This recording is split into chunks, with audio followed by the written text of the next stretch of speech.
I appreciate you joining at this point on the broadcast, sir. What exactly, are your first thoughts on what has been unfolding as the Israel-Hezbollah conflict, gathers more tension? Because in the first public address, Major Shah, right now, since the recent device explosions, the Hezbollah leader, Hassan Nasrallah, has also said and condemned Israel for accusing of crossing all the limits and committing the war crimes.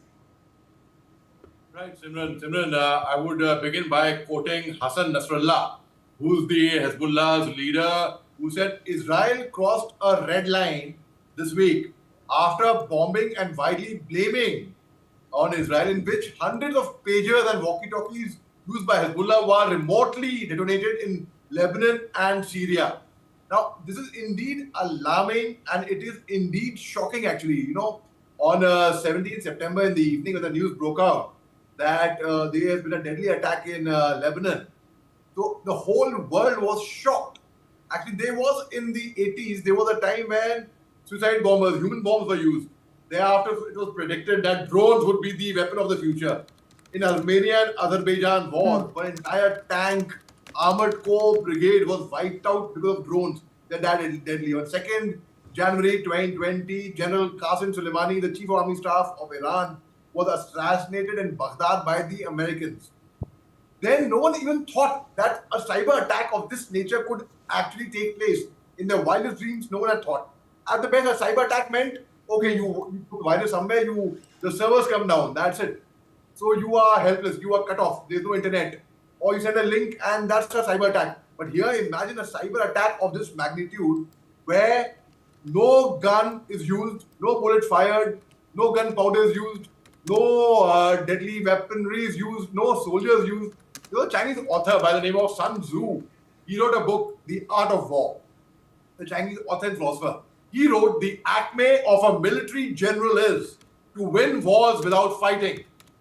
China is specialist in that. So now, psychological warfare, information warfare, cyber warfare, now we are seeing that because Israel is actually very strong in technology. I doubt anyone can beat Israeli technology. In fact, there were a lot of speculations when Iran's head of state he died in a helicopter crash. Whether it was an assassination, whether Israelis had detonated the frequency or whatnot. There was speculation on that. Because why? There's no smoke without fire. Because the technology that Israel has got, no one can match that. I doubt it. People can match that. So now the very fact is, when an attack of this magnitude takes place, it shows two things. One is human beings created technology. Today, human beings are slaves of what their creation was. They are slaves of technology. A small example for everyone to connect.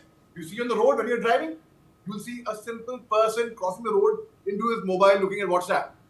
So we have become entangled, a slave to what we have created. Now there are two things.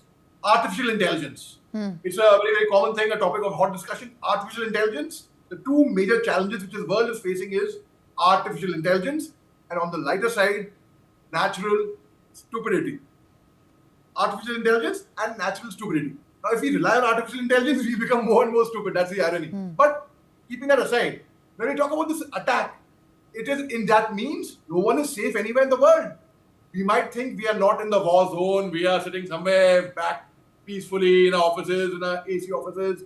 But let me tell you, which means your TV screens, your walkie-talkies, your mobile phones, anything can be hacked and anything can explode anytime. No one is safe anywhere. It drives a very, very important message home. And that is, we take life for granted. We think, oh, we have to wake up in the morning, we have to go for work, we have to eat, we'll find our food on the table. No, this ensures us to value life. To see, what is the guarantee when you sleep at night, you will wake up in the morning? There's no guarantee to that. And that's exactly how technology has developed. And that advancement of technology, I'm afraid, is going to be used. It's a creation of human beings. It's going to be used against human beings. Now, Hezbollah said, okay, we will go in for an attack on Israel. Israel said we will retaliate. Israel retaliated with 70 deadly airstrikes. 70 deadly airstrikes is like bombardment everywhere happening. It's quite, if you see, it's quite an alarming state actually. All right.